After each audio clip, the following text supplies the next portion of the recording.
Welcome back to Exposed. We're going to continue our discussion on membership.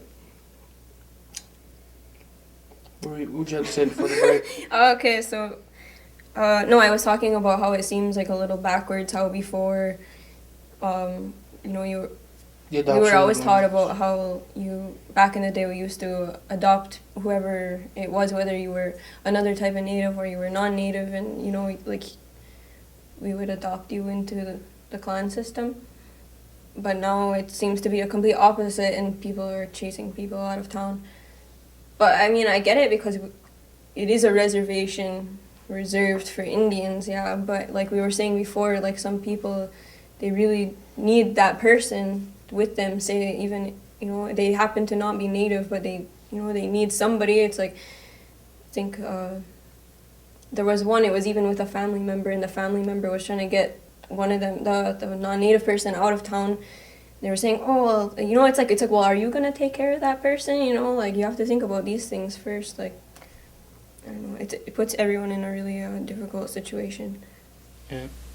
Like, I know it's a touchy subject, but, I mean, it affects everyone. And even though it's touchy, like, we all have to talk about it. Because if we don't talk about it, I mean, nothing is going to eventually get solved.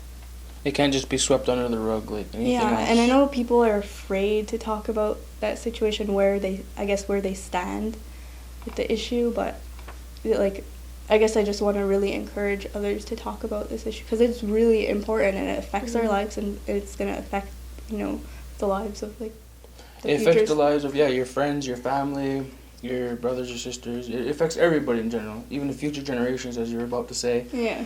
And no, it really does. It's a big touchy subject that nobody really likes to talk about, but that's why we're here. We're connected to it. Everyone's connected to it somehow. We're all connected to each other, and You it's know like you somebody- take one thing out and then it's like everything unravels. So I don't know, it's hard. But anyway, since we're discussing membership, you can't really discuss membership without discussing the passport situation. So, just like not too long ago, the Iroquois lacrosse team tried to get into London. Yeah, tried to get into London with England. using their. Well, okay, they tried to get into another country and they were refused to come back. What happened? Yeah. No. Well, they were using the Haudenosaunee passport, and I guess in England they didn't want to let them through because they weren't sure if they were going to be able to come back to Canada, if they were going to let them back in using that. Then they'd be, like, stuck in England. Yeah. No So one wants that. they were refused and they weren't able to participate in the championship. Oh, really?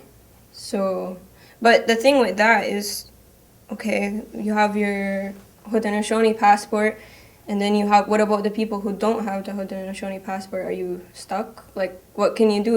Like, if you get a Canadian passport, you get an American passport, everyone's gonna say, oh, you're a sellout, and you're this, and you're that, and it's like, well, what do you want? Like, what are we supposed to do? And because to get a Haudenosaunee passport, you have to meet certain requirements. What about the people who don't meet those requirements? I mean, there are people that, I guess, they don't, they're not involved with the Longhouse, and I guess it brings into question, like, can you be, like, a Mohawk, but be another religion? You know what I mean? Like, because, I mean, like, people like me, like, I was raised as a Catholic, and there are many people in Goodleaf. Okay, so, like, what you don't want, like, you're trying to make, like, a different kind of passport where... I know, like, there's, like, well, I don't have a problem with getting a Canadian passport, because there's really no other options for me right now, but, I would like there to be one where I don't have to be, rely on a Canadian or American passport because I guess I don't qualify for the, Iroquois one. Yeah, well, to have the Haudenosaunee passport, you have to be named in the Longhouse, and I know not everyone is named in the Longhouse, and there's other things, like, about the membership and whatnot. But, like, that's the thing, like, what about, say you don't have a name in the Longhouse, or what if you do go to the Longhouse, or you used to go to the Longhouse and you don't anymore, then what, You should have, like, a different solution where you can have a Mohawk passport where you're Native, you're Mohawk, and yeah, you can use it to go internationally, where you don't have to consider yourself a longhouse. Because, like I say, most of the people in town, I'm not sure, I'm not saying most, but a lot of people in town are raised Catholic or Protestant or other. Like atheists. Or some people are just non-practicing neutral. Some Catholic. people just don't. Yeah, because I was raised Catholic. I went to the church, you know. We had church every Thursday, Friday. We had religion and everything. And to say I'm longhouse is not me, because I'm not longhouse. I mean, I'm Mohawk, but why should a passport be based on your religion as opposed to who you are? I think, like, what I thought is that, I mean, yeah, it makes sense to have a name in the longhouse and to go to the longhouse because it's called Haudenosaunee. Haudenosaunee means people of the longhouse. But then, you know, we're trying to make ourselves recognized, and there's only so many people who do still go to the longhouse. And it's like, if we're trying to get the Canadian government to recognize us as a big group of people, then maybe it should be called Ungwehue passport. It's a bad idea because there you go, like people of the longhouse, yes, as you were saying, but not everybody is in the longhouse and not everybody suits the requirements. So in a way, that's kind of another way of separating us. Mm-hmm. Because Yeah. now there's requirements to get a Haudenosaunee passport.